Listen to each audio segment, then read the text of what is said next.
That's what I'm talking about, son. Get you some of that daggone pie. Woo-hoo! Looky there. There's your bug-eyed big one right there. Getting started. We're getting started. Here's what I'm talking about. Gosh dang gorilla. Let's go, baby. Straight meat. God, look at that big one.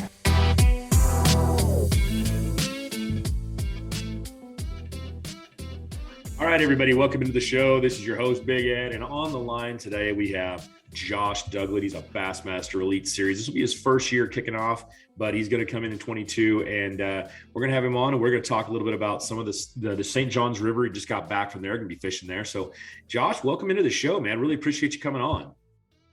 Hey, man, really appreciate you having me on. Looking forward to it. All right. So, as I kind of led in a little bit there, you just got off the St. John's. You ended up in 52nd place. You're fishing, you're from, and I know I'm going to get this wrong again because I forget it, but you're up north. You're in Minnesota. So you're Mille Lacs. Is that pronounced right? Mille Lacs, yep. Mille Lacs. Lake Mille Lacs, yep. Okay. I always get it wrong. Mille Lacs Good Lake. So you're fishing right up north, yep. But right now, launching a boat out there and fishing it is a little tougher. Yeah, oh yeah, you'd be more driving your truck out there and drilling a hole. There's probably a couple feet of ice on the lake right now, and it's been crazy cold, below zero temps about every day. So yeah, you'd be doing a lot of ice fishing. Those smallies, they're not taking too much pressure right now. Good. So what we're going to do is we're going to pivot a little bit. We'll talk about Florida because that's where you just came from, and we'll talk a little bit about. I'd love to hear the different approaches you're going to have for. This is. For most of the country, above the line there, you're talking about, mostly winter going into spring, and a lot of different kind of techniques are going to be happening. What was your mainstay, I guess, going down there and fishing in Florida and the grass and all this stuff, coming from a lake up north like that? What was your big change that you noticed? Yeah, I mean, just Florida's just kind of so fickle to the weather, really. Anywhere else in the country, weather swings aren't tremendously big deal. But if they'd have to be pretty drastic, 10 degrees or more, stuff like that. Florida, on the other hand, is really hot all the time. So you kind of actually need the water temps to get cold for those fish to think about spawning. And that's kind of where we were for this event. We were leading up into a full moon. Had a couple weeks of cold weather for Florida, which pushes those fish pre-spawn and gets them set up to want to spawn. And I know by the end of the tournament there was some spawn, and John Cox was catching big bags off beds, stuff like that. But at the same time, it was kind of all happening sporadic towards the end. So we were pretty much slam dunk into like a pre-spawn stage. The male bass were thinking about setting up shallow, and the females were a little bit more grouped up, but not too far behind. The one thing about St. John's is generally, it was my first time there, so I don't know better, but in years past, they always have grass. In the last couple of years, the grass, due to hurricanes and stuff like that, hasn't taken back a hold. So it's kind of any kind of vegetation is a premium. You're going to be looking at a lot of lily pads, stumps, depending on what lakes you were fishing, and then current and shell beds, stuff like that. And then of course, St. John's is known for their canals and stuff like that, the canal system. So that's always a great place to set up to look for these waves of fish thinking about moving up. Okay. So give us some of your approaches to this, as far as like the baits you were using, the way you really approached it.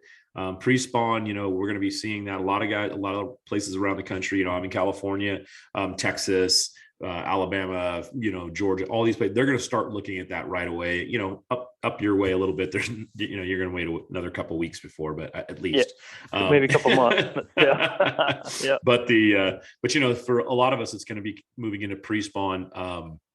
So what's your, give us some of your number one baits that you're really going to start focusing on pre-spawn fish with? Yeah, most of my practice, I moved a lot of water, just used a lot of your traditional pre-spawn baits, a spinnerbait, swim jig, definitely a chatterbait. Chatterbait's always a good one. A lipless crankbait and a jerkbait.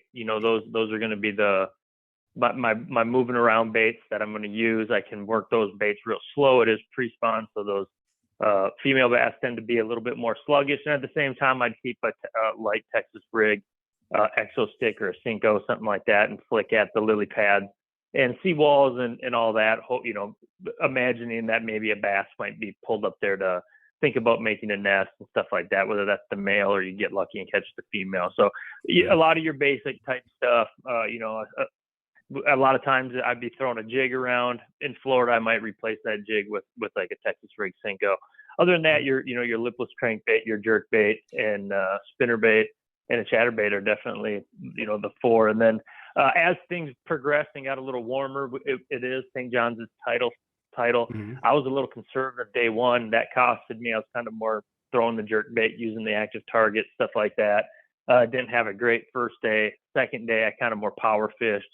Up shallow, threw around a popping frog and caught a bigger bag doing that. So just, it is pre-spawn. So, you know, in a big 6-pounder on a chatterbait. So sometimes it is pre-spawn, and you generally get rewarded if you fish, you know, power fishing style baits for the big females.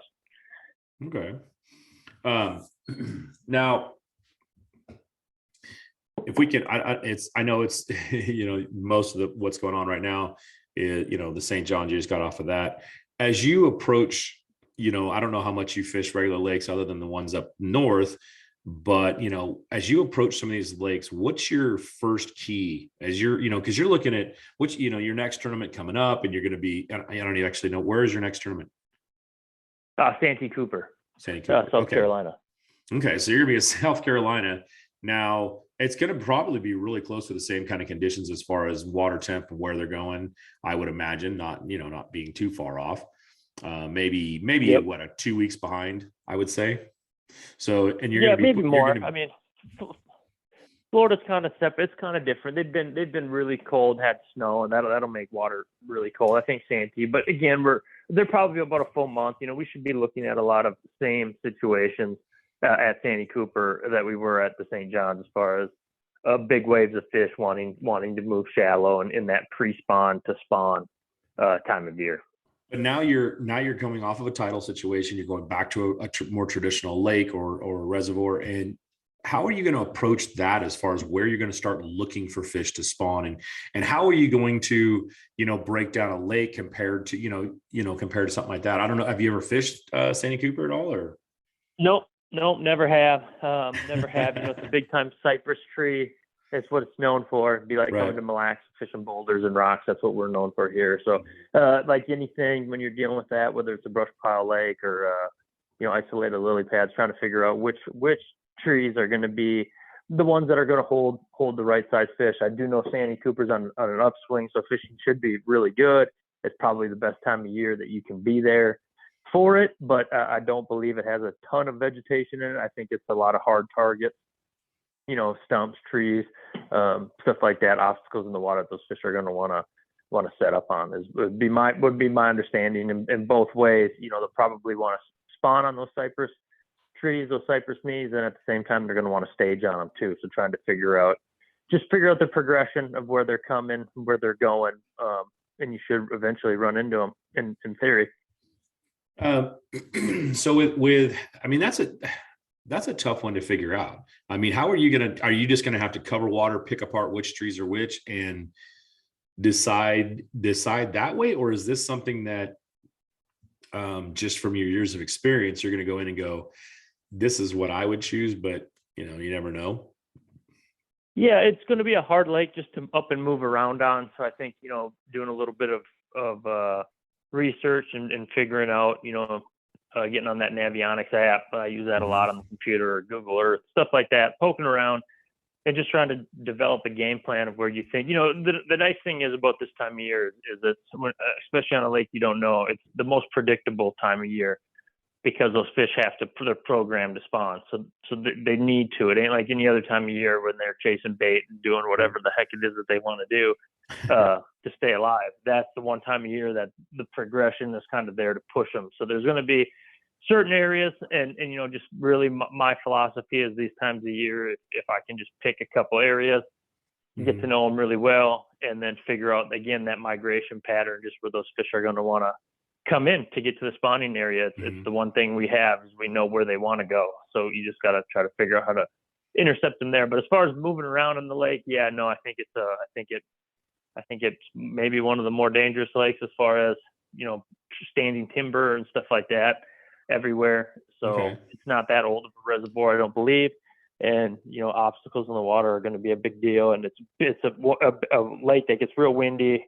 And, that only adds to it when you're dealing with wood in the water and wind and dirtying up stuff. So I think, just picking an area, probably picking a different area each day, spending my time in that area. And that way I'm prepared for whatever way the wind blows and stuff in the tournament. I have an area where I can try to coax a few big ones into biting. Now, is that pretty much the way that you like pre-fish a lot, is just take one portion of the lake, cut it apart, and try to figure that out and then apply it to the rest of the lake? Or is it more of something that each lake is kind of individual, and you just because it's some of these lakes are big and it's hard to break them all down, Yeah, no, 100%. That is a big deal.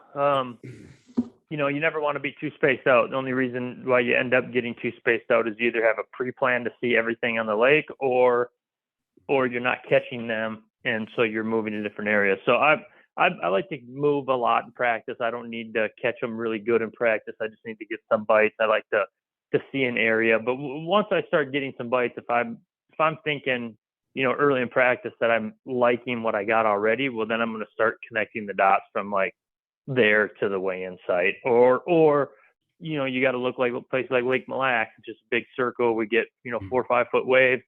Out here, you have to, just because you caught them in one area, that area might not be fishable the next day, let alone a couple hours from now. So you got to be able to, move around the lake and know where to get out of the wind and stuff like that to even make it even safe to be on the water at that point. So Sandy Cooper, I'm imagining, is going to be a lot like that.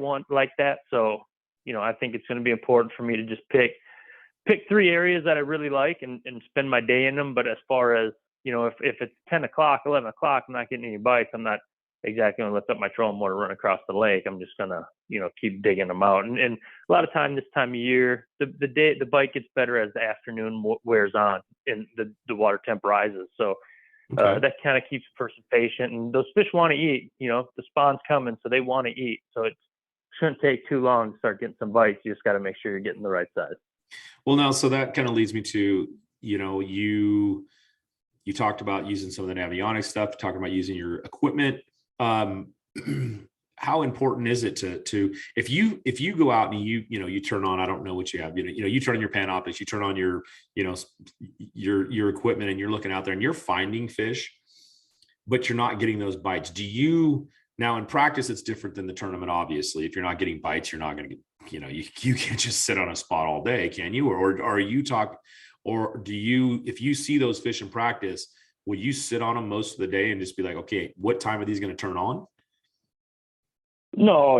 I don't give them that much credit. I think that's one thing that I learned from having an active target unit is just how many fish are really down there. There's a lot of them. We're only catching a small fraction of them in a given day, even when you have phenomenal days. So if they're not, bass they're not always in a position to where they're going to want to eat, and that might not always be the restaurant type of a thing too. So just because you see fish doesn't necessarily mean that they're going to be biters really anytime.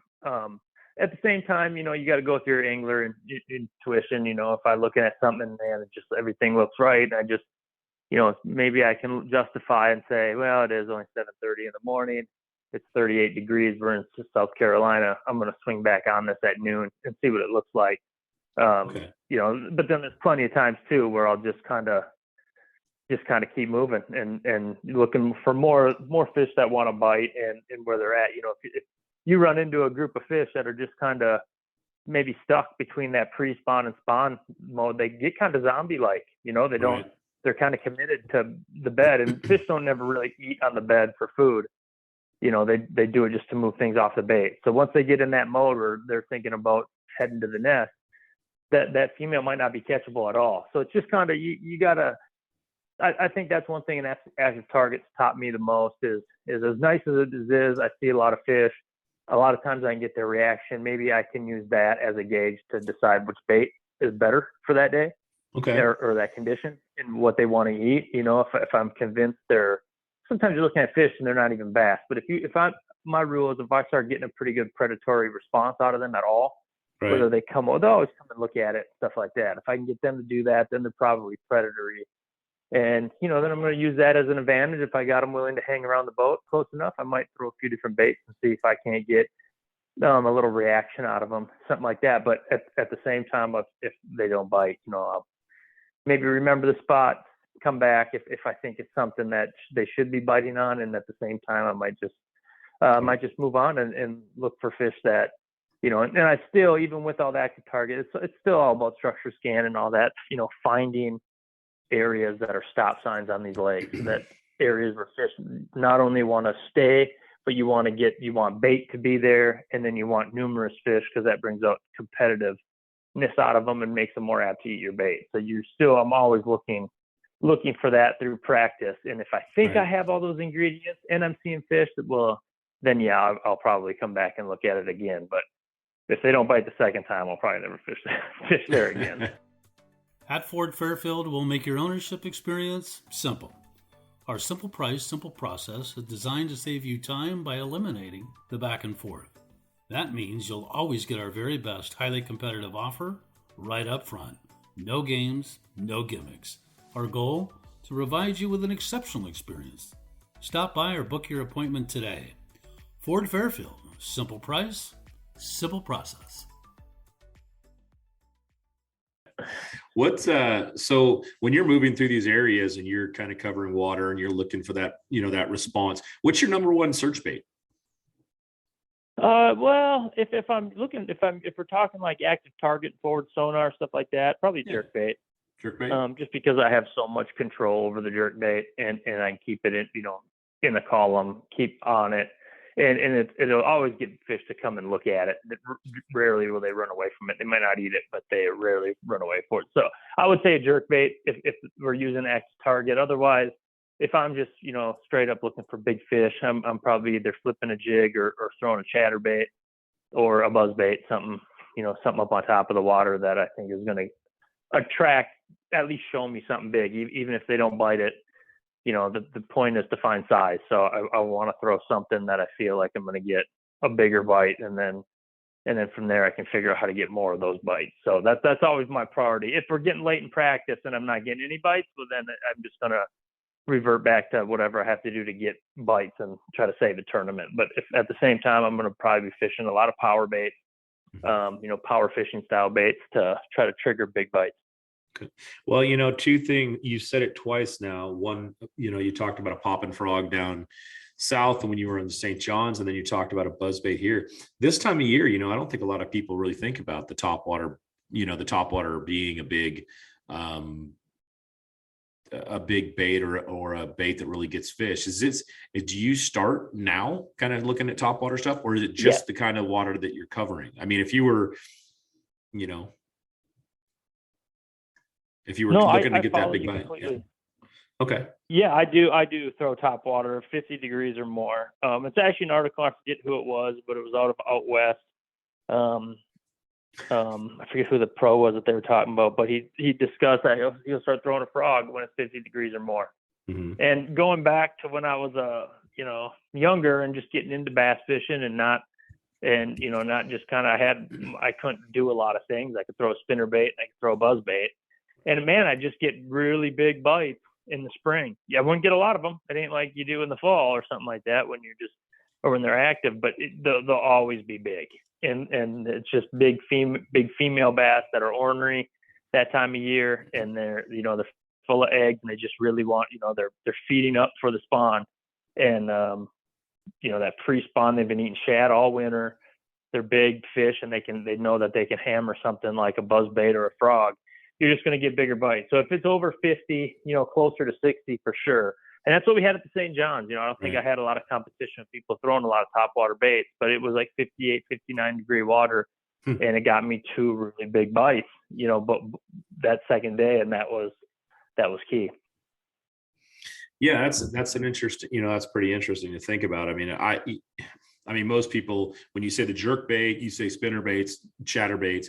I think that's more traditional of what people are thinking about throwing, in the spring, or moving into the spring, and kind of hearing about topwater as being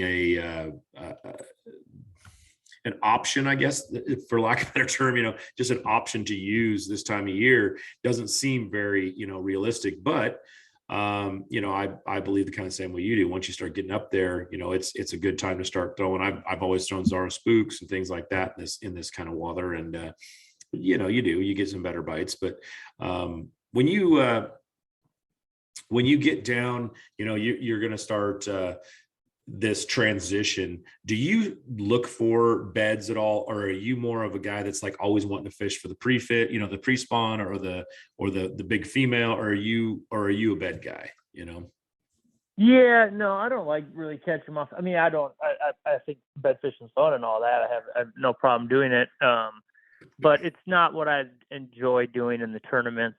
A lot of my worst, I've had good tournaments bed fishing, no problem. Used it to qualify for a Forest Wood Cup, stuff like that. Bed fish solely to do it. It seems like if I can talk myself into doing it all the way in, like that's what I'm doing all practice. That's what I'm going to do for the whole tournament. I'm all right with it, but I don't really like to dabble with it much because it can waste too much time on a fish, and it can be extra stressful. And why fish for one when you can fish for a bunch? But at the same time, when you can pick out big ones, I feel like I'm pretty good at it, but I don't always. I'd rather stay offshore and or catch the ones that I can't see. Right. Now, is that another thing that you when you start seeing bucks moving up, we all know it's like, the bucks move up first. And there's big females in the area. What do you really do to target those compared to, is that where you start throwing that Senko and you start throwing the different baits like that outside of that? Or is this something that you're just going, hey, you know what, that's when I'm throwing that topwater, that's when I'm moving this? But how do you target that female that's not quite committed to going to the bait? Because I know this is that's a time when they really get finicky. They really get tough to catch, because they're not really thinking about eating. Yep, and that's another reason why the topwater and just big baits I can throw a long ways away from the boat. They'll, they are spooky, but if you can get a bait in front of them without them knowing you're there, and a lot of times they're spooky because they're in, even for shallow fish, they're in shallower water, which is another reason why the topwater, even with 55, 56 degree water, is still doable, because it ain't like that fish is wasting 15 feet of energy to come up and eat it. They're just happen to be sitting next to that log when that buzzbait comes right over their head. They just kind of roll it, So as far as the Senko and stuff, that's if I think I'm pitching to areas where they're nesting, but I can't see them. Okay. I can't see him. So the buck will be there and he'll be competitive and try to run anything off. And it becomes a time when you can just pick up fish. But then every now and then you make that pitch on to that stump, and a 6-pounder eats it, and it's a big female that's up on there or something. That's more what I'm going to do. That a lot of times it's the one time a year that you can get rewarded for, power fishing, and trying to, reaction baits and get them to bite them, or even just big profile jigs, swim jigs, pitching jigs, all that kind of stuff. Now, when you head back up north and you have that same kind of situation, but you're talking about smallmouth and, you're moving to that, is it kind of the same thing, or are you just fishing completely different from these shallower water, grassy or stumpy filled lakes, and you're talking about big boulders and all that, as that spring as that comes on in the next couple months or, more, what's your approach to that situation where you're dealing with clear water, you're dealing with depth, you're dealing with, compared to the same, compared to some of these shallow, darker, muddy waters? Yep. Still same principles. Those fish are going to want to position themselves. We're going to have a lot more drastic swings. So it's going to all of a sudden be 60 for 2 days, and then it's going to be a high of 32. So those fish are going to want to get on vertical stuff that they can move back into deeper, more temperamental water quicker, and at the same time you use the sunlight to kind of sit up high on those nice days and get up shallow and eat baits and stuff like that. Now the clean water, I got to keep, again, it's big long casts, keep them away from the boat. They're going to be spooky, but they want to eat. So I'm still throwing a lot of reaction baits, jerk baits, maybe more, little swim baits, stuff like that. And then as that water warms, same deal. They're gonna start, the males are gonna get up on the reefs, up on the shallow stuff, and they're gonna start building the nest. And the females will hang out that first drop, and then they'll move up, and then everything will revert backwards and back off it goes. So it's definitely, the one thing we really have to take in mind on these big glacial lakes like these that we have is cold water will blow around. So you can. Wind direction is very, very important, because if you have 2 days of a south wind, that's gonna push. It's gonna really warm up your north bay and the north area of the lake, because it pushes that.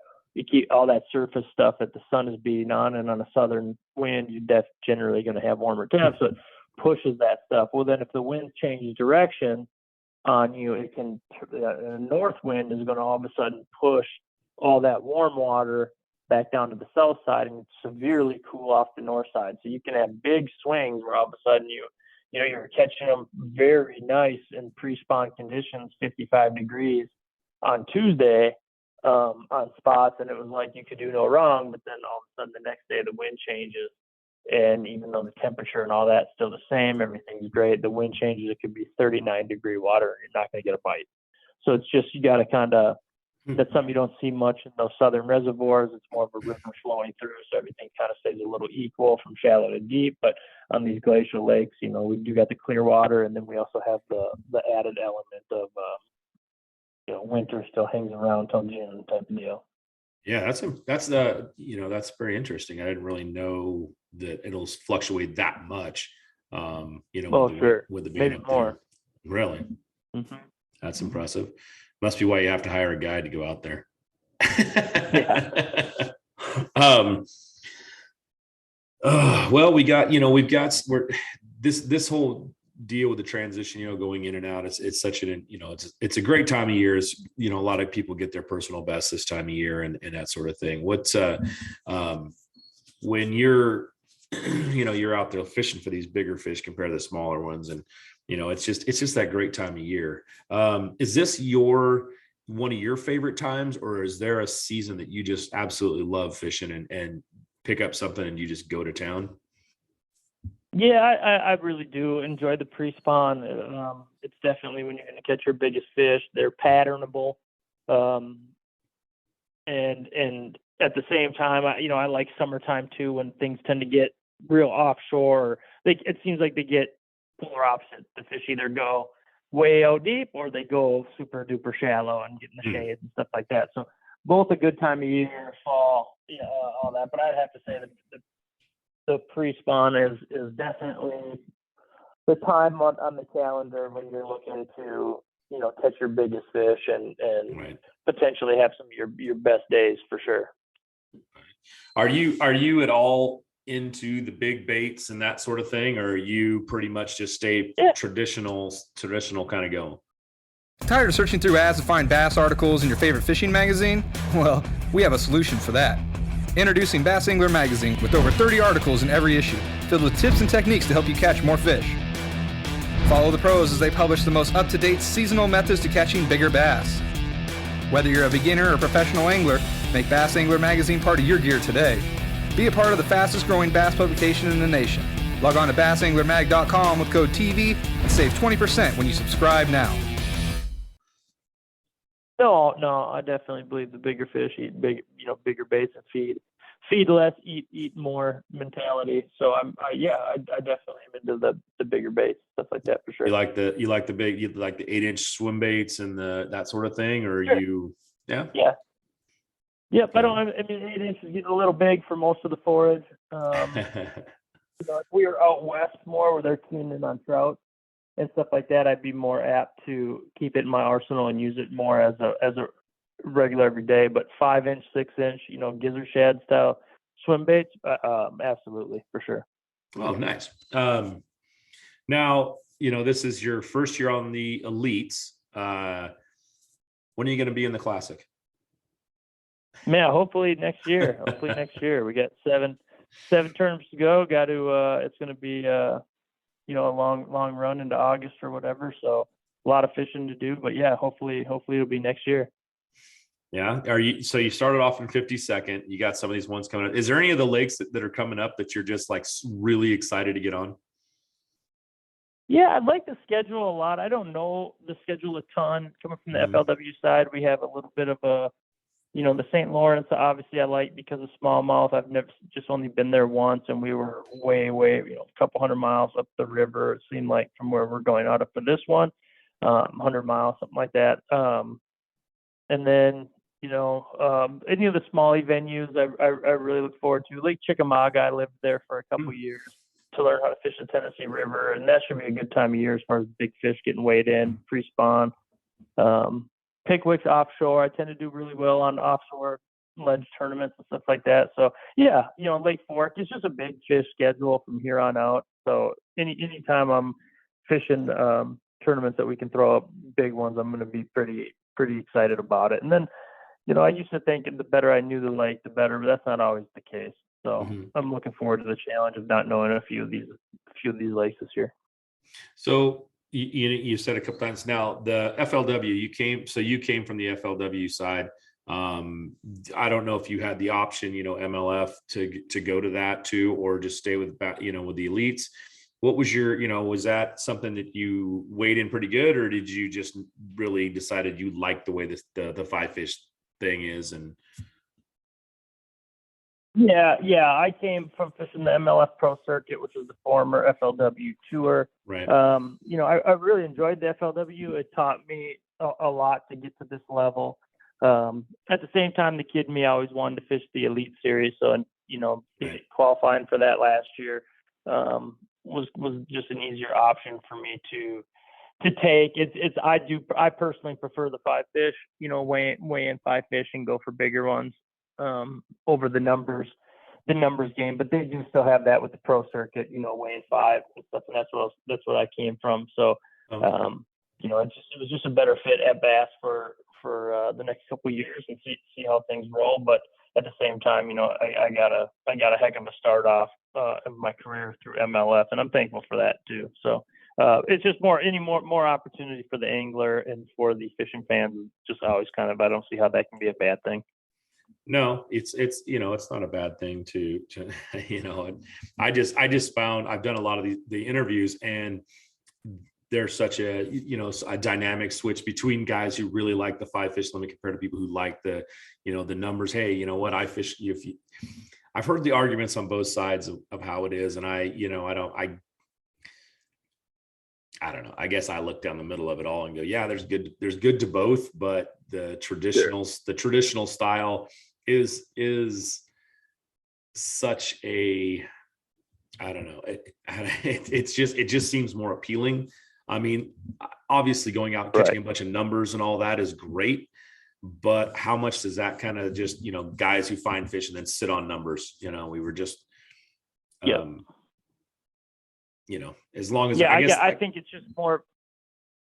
I think it's a more pure way of professional level fishing. It's to catch the five biggest every day is whoever can do that did what's hardest to do.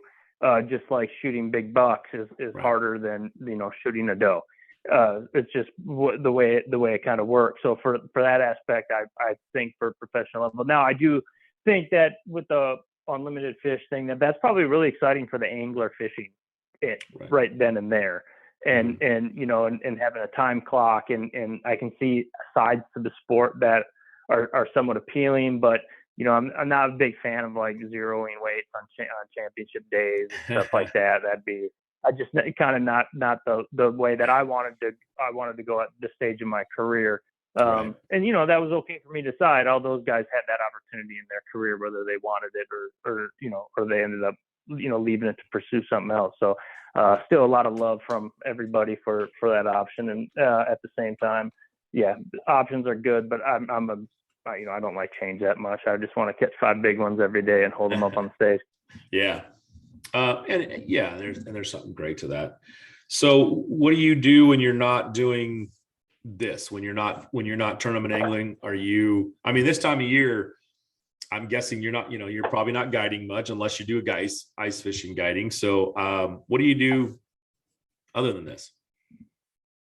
Yeah, I mean, generally I'm on the road. I'm actually back in Minnesota right now because the only reason we came home is my new boat had showed up while we were in Florida, and I just couldn't squeeze getting back to it between that Shimano shoot we had at Bienville and then the start of the season. So I had to do a quick burn and turn up to Minnesota, swap boats, get this one wrapped, get it fully rigged, and then we'll be back on the road. So this time of year, I don't spend a ton of time around home. Once the hunting season kind of wraps up in November, early December, and the holidays, my wife, and my Blue Heeler, Lutzen just load up. We have a Lance camper, part of our get up, and we just kind of load up. And Shields is our title sponsor. I'm not sure if you guys have Shields out where you are, but they're out west, Montana, Idaho. Yeah, we got through Minnesota, stuff like that. We got them in Nevada. You do have? Yeah, we got one in Nevada, up in Reno area. Yep, and it's a great store, family-owned store, and I get to do with Bree does a lot of my camera, or does all my camera stuff for our videos and all that. So if this time of year, if we'll travel for the tournaments, and then in between tournaments, we are usually creating some content, some videos for Shields and our sponsors. And then once April, May comes around, then we'll start coming home in between events more, and I'll guide on Mille Lacs and all that until through the fall and travel out here. But yeah, if you make your money with the rod and reel, it's the best place to be from December to April. Yeah, so that's interesting. I hear a lot of the guys, that are doing this. I mean, it's pretty awesome that you get to actually do this for, I'm guessing the complete living. Most guys are working pretty hard or, having another job and then trying to get out there and do this. And it is good to see someone that's, actually turning this thing in and doing pretty well at it. So, cost has been something that a lot of people have talked about. If you've got some advice for somebody coming up that wants to turn and do this pro thing, what do you really give those, these young guys coming up with these, these high school guys, these college, things, I don't know if you ever got to experience any of that, or are you just looking at it now and going, wow, what a great opportunity these guys have? What's the biggest advice you'd give them? Yeah, for sure. Just taking advantage of it, literally any opportunity you can get to go fishing is big. College fishing was just kind of starting when I was at that age. I didn't go that route. I bartended at night and I guided during the day, to make ends meet, to start joining tournaments. What started locally, and then as I graduated locally, I just kept putting my best foot forward, and at the national level, and just kind of kept going with it. So definitely, fish is a big deal, and there's nothing in the world that's going to replace time on the water. You got to think, you got to be a predator when you're out there. Those fish they don't want you to find them. They're very good at staying away, and they're very good at hunting their prey. Like, you need to be good at hunting yours. And the only way to do that is to think like them and to be on the water, experiencing and learning from as many different anglers as you can. And I've just always said, from when I was fishing just the club level to start, up to being Elite Series Pro now, there's always, no matter what, somebody's going to teach me something if I go fishing with them for a day. So that one's always big. And then it's all marketing. The only reason we have a job isn't just because we're good fishermen. It's because we can market the baits. And this is a time when the younger you are, the more advantage you have there. You can keep up with it. And, right away I look at young kids send me stuff all the time, and I'll look at their Instagram page. And if I don't see any posts, I mean, that's where it starts right there, because Josh Douglas Fishing is the business. Right. And if I can't promote my own company, then how in the heck is a marketing manager going to put gas in my boat and help me get around the country and promote their baits if I can't even promote myself? So that's going to be a big one, video and teaching people. And that's the most beautiful thing about bass fishing. It's what I enjoy the most. It's what I'll do when the tournaments are done. And that's just teaching people my knowledge of fishing, because that's what everybody really wants in the end. Oh, of course. I mean, that's why we do the show. That's why I'm doing this show. That's why we do the things we do in this sport in general, is to try, Bass Angler Magazine. That's what we're all about, is trying to make everybody, trying to make you a better angler just through the knowledge. And I love getting guys on like yourself that have so much knowledge out there. And to see that you're doing so well in the sport, and that you're actually out there doing what a lot of guys would consider the dream in bass fishing, is out there touring, seeing all the new waters, seeing the things, and doing the marketing. And I think that, I try to tell kids all the time, or guys coming up all the time, it's like, get out of your comfort zone, learn how to speak, learn how to talk about yourself, because it does sound egotistical sometimes for people to do that. But like you said, if you can't get on social media and you can't get a following, you can't teach, you can't speak, you can't do these things, you're not going anywhere in this sport. I mean, you may be a really good angler, but if you can't tell it how like it is, and you can't teach other people, and you can't, sell a product, you're dead in the water. You're only going to go as far as that rod will take you. And that's sometimes, this is not a sport you win at a lot. I mean, when you win, it's something good, but. Right. 100%. You're going to have to roll with the good, with the bad, in this sport for sure. Good years and bad years, and everything in between is all imaginable, but definitely, being able to market yourself and the sport that we all love and stuff like that is what we do. I mean, if I'm not actually out fishing, then I'm talking fishing, or I'm reading about fishing or stuff like that. And I fish at the highest level. So it's that way, all the way down to, the dad that gets Saturday to go out with his kids fishing, and he just wants to be a little bit more successful at it. And we all have tips to, and that's the thing, everybody can, because fish doesn't know who you are. They don't know if you're a man or a woman. They don't know if you're a kid, if you're an adult. They don't know. So we all have an equal playing field and opportunity to do well out fishing to whatever level it is that we want to do. Right. And, and that's such a good point, because what you're doing on, out there, isn't everybody's dream. A lot of people just want, a lot of people just want to go out and have a good time on a weekend. They love their jobs. They love what they do for a living or whatever. And they just want to go out and become that, and here at Bass Angler, we try to promote that, just fishing in general. And that's why we are what we are. We're how-tos, and we don't try to, tell you have to travel the country and do all this. We just try to give you, have guys like yourself come on and break something down and talk a little bit about, one of your favorite baits or your favorite things to do and how to do it. And, we've done that for years. And I think that, that was it's a good point. What you say is that there's so many different levels of fishing. You don't have to be a competitive angler to be an angler. There's so many levels here. But the fact that there are, people out there who do fish at that competitive level, who understand the fish maybe a little bit better than the average guy that goes out once every, month or something,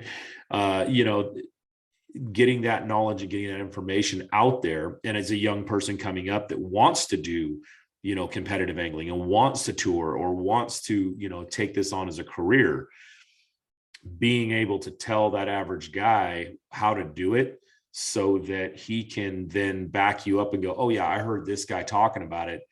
And that, that brings up, how the sponsors come about, because, sponsors are what's going to push this sport, and unfortunately that's just every sport. And that's just how it's unfortunately going to work. So, as far as, how, I guess, that's leading on to that point really is how does a guy go about doing, approaching sponsors and things like that? I mean, you're obviously working with a great company in Shields. And sometimes those, sometimes those things fall in your lap. Other times you have to work really hard. I believe in working really hard for everything. But how is it that you really get out there and get noticed? If you're a tournament angler coming up, what is your one thing that you could just be like, this is what I would do if you really want to be in this sport in the future? Yeah. I mean, two things, win, do well. I mean, that always makes people want to listen to you more, and companies want to, get behind you if, the better you are at accomplishing whatever that goal is. In this case, bass fishing, that's going to be a big one. And then marketing, learning, good content is a better word. Just putting out good content that companies would want to see their products in your hands. And for me, I went with the approach of just kind of, fishing's my only true love as far as like what I really want to do with my life every day. I enjoy hunting and stuff like that, but I'm usually thinking about fishing Right. when I'm hunting. So because of that, it was never for me a cash cow game, and instead I actually want to be out there. So I want to fish with rods like G Loomis and Shimano reels and better stuff. So I just kind of always worked with the companies and started at the bottom and just did a good job with the companies and the brands that I, for the most part, I'm still with a lot of the same companies I've been with for my career, Right. From when I first signed up for opens to even fishing at the state level 8, 9, 10 years ago, and still with those companies. So I just think it's a big deal to kind of, pick companies that you believe in and that you like and stuff like that. And you want to get behind. And then, but the most important thing is putting out the content, is just putting out, again, good quality content. Nobody wants to listen to you if you're just sponsor pushy of products and you go through them quite often. Then you start becoming not, very believable in the stuff in the content that you're putting out there becomes a little bit more gimmicky than actually has, some substance to it, because at the end of the day, I want to learn something. If I'm listening, taking the time out of my day to listen to somebody, I want to learn something and learn it at a high level, the better the content. So if you can do that kind of stuff, and you can put those two things together, doing well and then sharing that passion with other people, you can do it in the sport. I mean, I'm telling you, I don't come for money or nothing. I just was a bartender and I guided for a couple $100 during the day and just kept wanting to do better in tournaments and just kept, again, put my front foot forward and just work. But as far as, I don't tend to chase down sponsors. I don't think it's a great look. It's a lot of, just getting to know companies and getting to know people at these companies. And then again, working really hard for the sponsors you do have, like you were saying, makes other sponsors want you, Right. at the same time and want to get added to your portfolio and stuff like that, and want to be a part of what you're doing. So that's, I think it's a big deal both ways. You want to get with a company that you're proud to promote your products and that catch fish. I mean, that obviously makes it help, but at the same time, they want to do that in you as well and get behind something that they feel is going to be a strong candidate of a person that's going to promote fishing and just fishing. That's Right. it. Yeah, that's something I was gonna kind of ask you is, how important is it if I'm not one that chases sponsors either. I've just come to the fact that I love to go out and use products, anybody's products. It doesn't matter. I want to use what I can. So sometimes having a sponsor can limit you to that. But how important is it when you do finally get with a sponsor to truly, I want to say, choose one that you can stand behind, that you actually use and do that. So you don't end up looking, for a lack of a better term, I guess, just like a product whore, where you're just, I don't know, give me a pack of worms and I'll tell you, I'll sell it. I'll sell it. I think that's really important in this sport, especially, is to not get caught up in that and to have pride in yourself and to have a goal set. But, have you really found that in this sport that you need to have your own morals and standards and say, yeah, I know you want me to push your stuff, but I've used it. I can't figure it out. I don't do well with it. That sort of thing. Is it something that is it okay to say no, I guess, is the best way I would say that? Or should you just take the first one that comes along and just run with it? Yeah, no, I won't. I mean, and we all, I don't think you could find a a sponsored angler that will never tell you that they didn't have a deal that they, not regret would never be the right word, but well, maybe it could be the right word, but basically what I'm saying is you might go in a separate direction because of business, or maybe the company just doesn't produce a product that you really, really like in the end. So you're not doing a good enough job of promoting it with enthusiasm and stuff like that. So it is important. My big thing is I just look at it like this, like if you like golf, then you know what golf clubs that you really want to have. Same with fishing. If you're big into fishing or hunting, you know what rifle you want, you know what rod. If you had the money to go out there and get it, to walk into a Shields and just buy it, you know which that would be. So I just try to aim for those companies that do that make the products that I want to use, and I was willing to work my way up to get it. Early in my career, and I shouldn't even say it was even a career at that point, fishing, fishing at home and just guiding stuff like that. But you want to get some patches and feel like you're a pro fisherman out there, and get a cool jersey and have a few patches. But you realize pretty quick that it doesn't matter if you're, if they're giving 50% off, but you don't want to order their stuff anyway because you're still buying somebody else's products to actually use. Then none of it really makes a whole heck of a lot of sense in the end. So for me, I like Shimano reels. That's what I've always liked. So it's just I'm the one doing it every day. So I would just rather work with the company. And I have for a long time now. I've been with Shimano and worked up with them just through hard work. And then again, it's like what you said. It just always comes down to hard work. My wife quit her job. Everything was just kind of a plan, and we just kind of planned to make it work. And she got really good with the cameras and stuff like that. And you just try to figure out different ways that you can make yourself more appealing and be able to offer a better package out as you grow. And the biggest thing is it's going to be easier to do if you are working with companies that you really want to stand behind. You really want to use their products. Good. I mean, that's a that's kind of the answer I wanted to hear, because I think too much that does happen in this industry, especially, is that every little company wants to be a big company too, and sometimes it's just not meant to be. Other times it's they need to work up. So, if you can find somebody that you can stand behind and you're proud to be behind, I think it's a great option. But I think if leading up to that, if it's somebody that you're just like, they maybe don't do the best business, they don't, they can't do what they need to do in this industry, then, shy away, say no, say, you know what, I'd love to, but I have to see you kind of do some more. Also have some I guess the best way is to have some standards in yourself as well in this industry. So big time important. And the other thing is too, is knowing, my first question I ask any potential sponsor when we start talking about maybe doing business or something like that would be, how can I return whatever your investment's going to be in me? So if that investment, I don't care if that's going to be 10% off product or you're giving me a wrap boat deal, I need to be able to return that and then some. Otherwise, it's just not profitable.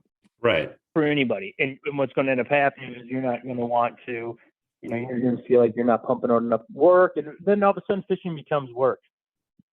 And that's the goal. That's what, everybody wants to fish, but to turn it into an actual job is that's when that kind of stuff happens. And nobody wants to do a job that they don't want to do, period. So definitely just getting with those right companies that you want to work with is just going to make you all the better at doing your job, promoting it sincere, and also returning their investment, because nobody should just get money, or nobody should just get free tackle. Nobody, nobody does that just to give, there has to be a return in investment. Otherwise that's a bad business decision on the company's things too. And I think a lot of people just expect, because you can catch some fish, that people should throw money at you. That's just not really how this game works at all. You got to be able to offer a heck of a lot more and return your package, return your investment, at least twice over. And that's been a goal of mine. And it seems to work for me. Well, it's, it's kind of funny just to say that, because I always looked at like the Bassmasters Classic, guys Bassmaster Classic, the Red Crest going on now, coming up, first day, second day, everybody's fishing. That cut comes, and all those top anglers are now working the booths where, all the guys who didn't make the cut are now working the booths in the shows that are, attached to these, because they got obligations, and I think people kind of forget that side of it, is that the fishing is so important. Yes. But you don't get to just walk away once the fishing's over, I think that's what you've talked about in this, in this interview. And I think it's so interesting to see, is it's like, hey guys, if you're coming up, remember, you may do really well a lot, but this sport is one that you better learn to lose and be very gracious at losing, because you lose a heck of a lot more than you win. And remember that the work doesn't stop once the fishing stops. So that's been something that I've really seen.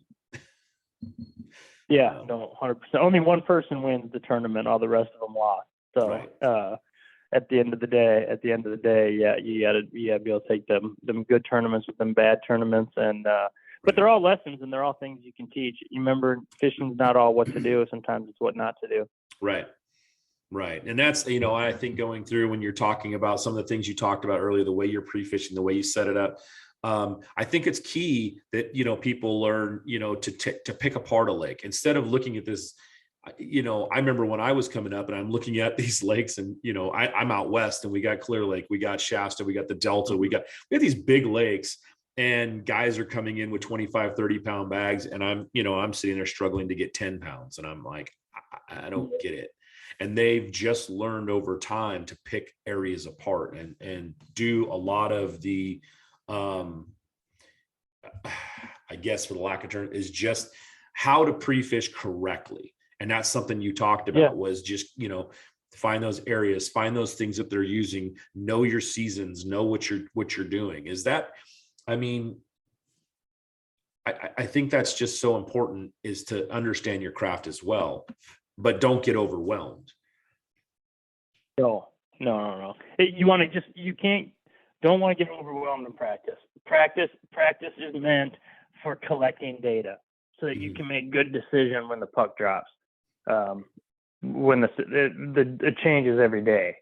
And that's something where you say, you can have an angler that fishes Clear Lake every single day and they dominate 80% of the tournaments out there, but then they leave that lake and they just don't do very well. That there's something to be said about traveling around, moving around, and just experiencing different lakes. And it's harder for some people. I get there's a lot more miles in between lakes out west than it is in northern Minnesota and places like Florida, where there's lakes everywhere for you to kind of stay sharp and keep following fish and stuff. But really, practice is for gathering information, so you can make a good decisions and informed decisions and remove the guesswork once the tournament day comes. Because rarely, I'm telling you, in my whole career so far, rarely do I ever pull up to my first A+ spot and put the weight in the boat right away. It just never, ever happens.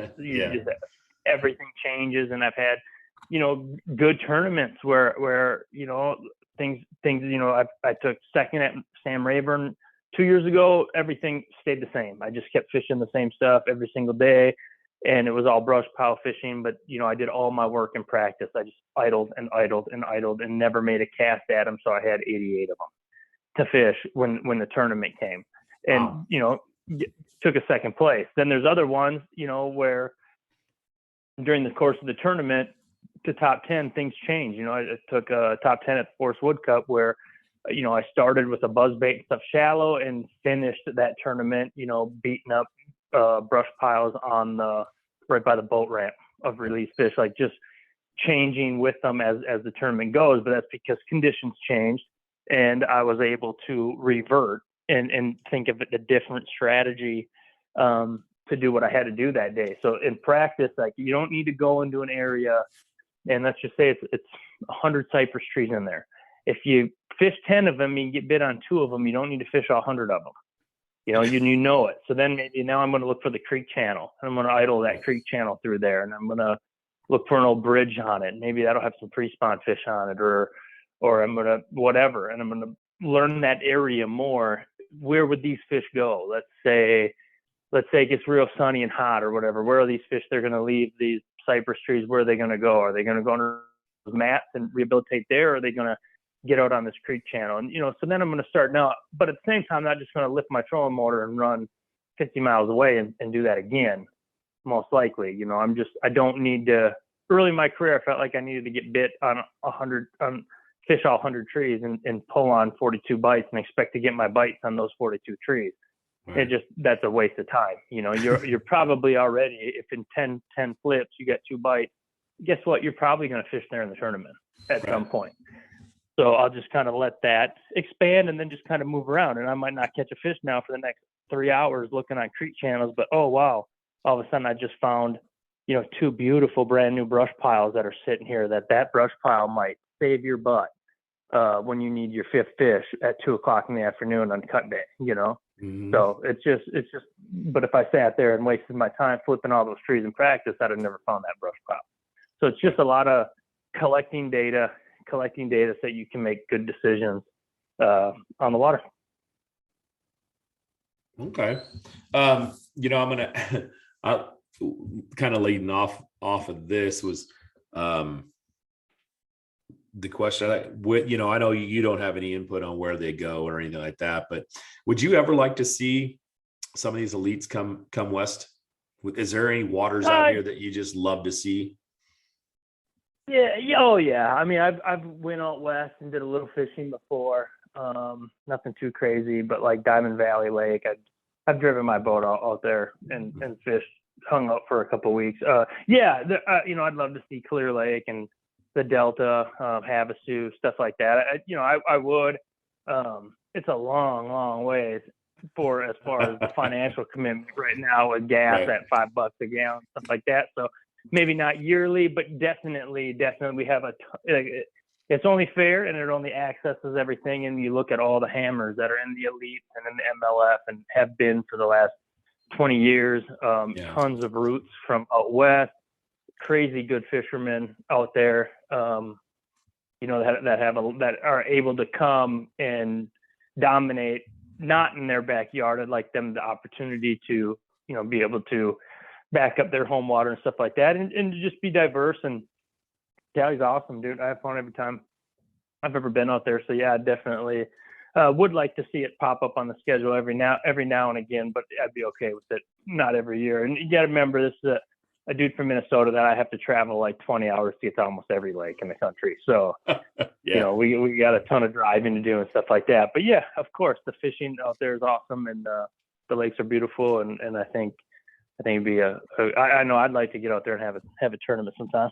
Yeah. I know them Steve Kennedy ones with him laughing and catching 10-pounders on big trout and stuff. I'll never forget them. Watching those. So it'd be cool to do it someday. Yeah. I think there was like 3 different records broke at that tournament, like in a row, it was nuts. Yeah.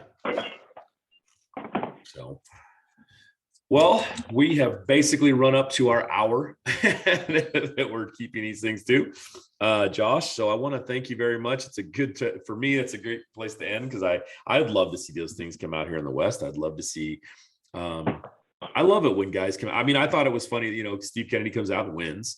It didn't, mm-hmm. It wasn't California guy. I mean, California guys mostly dominated in general, but, right. But hey, that we didn't win, California guys didn't win it. So, anglers are anglers, and we all reach for, where we're going to go. So, but yeah, I think that's a great place to end for me. And, but Josh, hey, thank you for coming on, man. I really appreciate it. Your wealth of knowledge, all the luck out there, man. I hope we get to get you back on here when you make the Classic or you win one of these tournaments out here. Love to see you back on and talk a little bit more about it. And the wealth of knowledge that you have, I'll make sure. What else do you have out there besides Instagram? Yeah, Instagram, Facebook, TikTok, YouTube, all the same handle at Josh Douglas Fishing. At Josh Douglas Fishing. Cool. I've got all those. I'll make sure I follow you for sure. And we'll get the listeners out there to do the same. But thank you very much for coming on. I do really appreciate it, and it was a great show. I think that I'll be watching you in the future. So appreciate it, and Appreciate it. yeah, we'll talk to you again. All right, guys. Awesome. Well, Thank you. Yeah. All right, guys. We're gonna wrap it up. But thanks for tuning in. Next time coming up. So yeah, listen to this one, and we've got some guys coming in. John Cruz is gonna be up there, so talking to us. I don't know if it'll be the next one, but it'll definitely be ones real close to it. So all right, thanks very much, and